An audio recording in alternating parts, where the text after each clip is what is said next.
Bourdieu from Toulouse. And Floriane is going to talk to us. We're moving back to carbon nanotubes now, and she's going to be describing some of her work with the Xenopus laevis model. Thank you very much. Good morning, everybody. My name is Floriane Bourdieu. I would like to thank all the committee to give me the opportunity to present you a part of the work I've done on the assessment of the ecotoxicity of multi-wall carbon nanotube suspensions in the amphibian larvae Xenopus laevis. If we take in consideration the increase in production and use of carbon nanotubes, it could be carbon nanotubes will probably find in the near future at non-negligible concentration in the aquatic compartment, well known as the final receptacle of pollutants. Due to their height, surface area and aspect ratio, raw carbon nanotubes tend really to agglomerate and actually settle down. As you can see on this picture, which illustrates the settling down of raw multi-wall carbon nanotubes during 24 hours. So the sediments are likely to be the major sink. On the other hand, when compounds like natural organic matters naturally present in the aquatic compartment are absorbed onto the carbon nanotubes, or when predispersed carbon nanotubes are released, this could enhance the dispersibility and the stability in water. In this way, sediments and water column could be affected.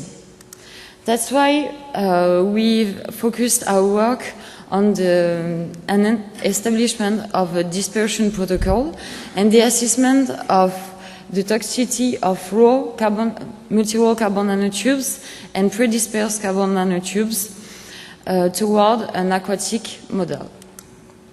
We use a standardized test called micronucleus test on the amphibian larvae Xenopus laevis to assess the potential toxicity of multi-wall carbon nanotube supplied by Arkema. The larvae were exposed to raw and dispersed multi-wall carbon nanotubes at concentration ranging from the potential environmental ones to those we might face in case of an accidental release.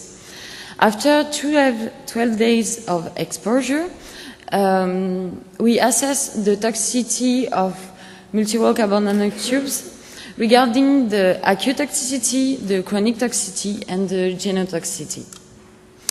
Before the beginning of the assay, in order to daily renew the exposure medium, we prepare all the needed raw multi-wall suspension in test tubes containing the right amount of carbon nanotubes, using mechanical dispersion. To prepare pre-dispersed multi-wall carbon nanotube suspension, we combine the mechanical dispersion to a non-covalent functionalization with an anionic polymer. We choose carboxyl methicellulose and gum arabic among the numerous available hydrocolloids because they are non-toxic, colorless, with a low viscosity, water-soluble, and widely used in food industries. This chart presents the monitoring during 24 hours of the concentration in the water column of raw carbon nanotubes and predispersed carbon nanotubes with CMC and GA. It outlines the fast settling of raw multi-wall carbon nanotubes, while when they are dispersed with CMC or GA, their concentration remains stable in the water column at least during 24 hours. Nevertheless, the interaction with living organism and food seems to destabilize the suspensions. But compared to raw carbon nanotubes, the dispersion protocol with non-covalent functionalization increase their residence time in the water column. Finally, CMC seems to be a more efficient dispersing agent than GA. I would like to present you the response of larvae exposed to raw and predispersed carbon nanotubes in terms of acute toxicity, chronic toxicity, and genotoxicity. The exposition to multi-wall carbon nanotubes have a negative effect on the survival and the growth of larvae only at high concentration. These concentrations are higher than those expected in the environment. Nevertheless, when multi-wall carbon nanotubes are dispersed with CMC, we observe mortality since 1 milligram per liter and a positive genotoxic response at 1 and 10 milligram per liter.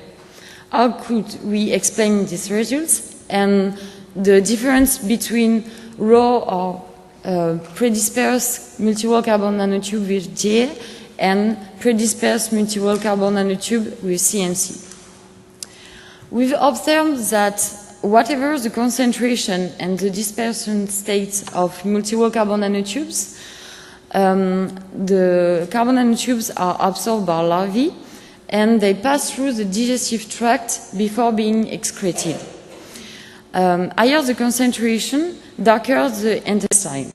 This observation could partially explain the results in terms of acute and chronic toxicity in a way that digestive disruption and a competition between multi-wall carbon nanotubes and nutrients could be established, so that there is negative effects of carbon nanotubes in high concentration. Concerning the difference in terms of genotoxicity, we've prepared ultra-thin section of intestine, liver and gills in order to observe by TEM the potential entry points and organ of accumulation of carbon nanotubes.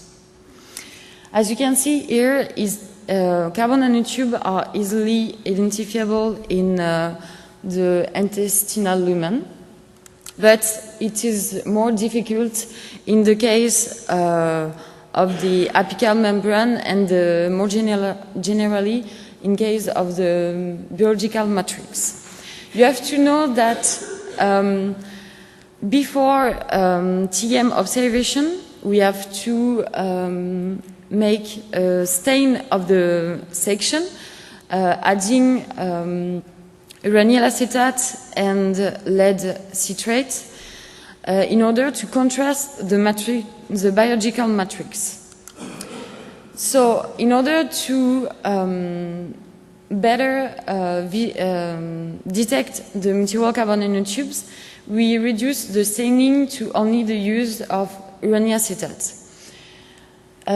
We can distinguish the lumen from the microvillosity at the apical surface of the enterocytes in the intestine. And this method allows us to detect carbon nanotubes, as we see here and here.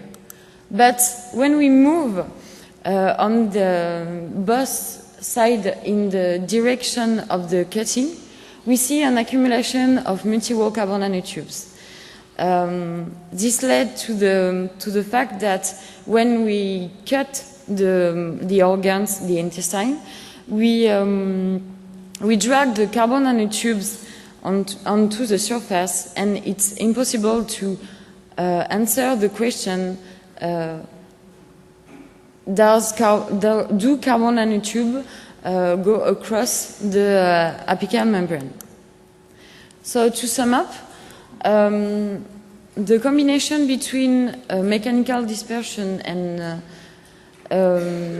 the non-covalent functionalization of carbon nanotubes with CMC or GA allow us to deagglomerate the carbon nanotubes and isolate them. and also increase their resident time in the water column when they are in the test medium with organism.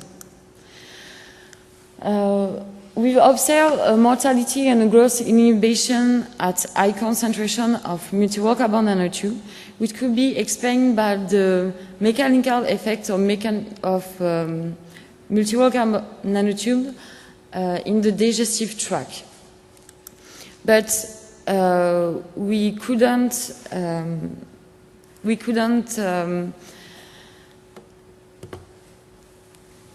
explain the differences between dispersed multi-wall carbon nanotube with CMC and raw or dispersed carbon nanotube with GA in terms of mortality and positive genotoxical response. I would like to thank you, all the people who works with me, and you for your attention.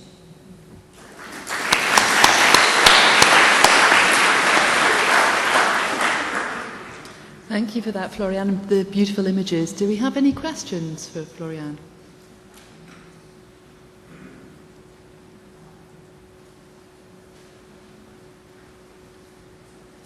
If not, then we'd just like to thank you for that beautiful talk, and we'll move on to the next speaker.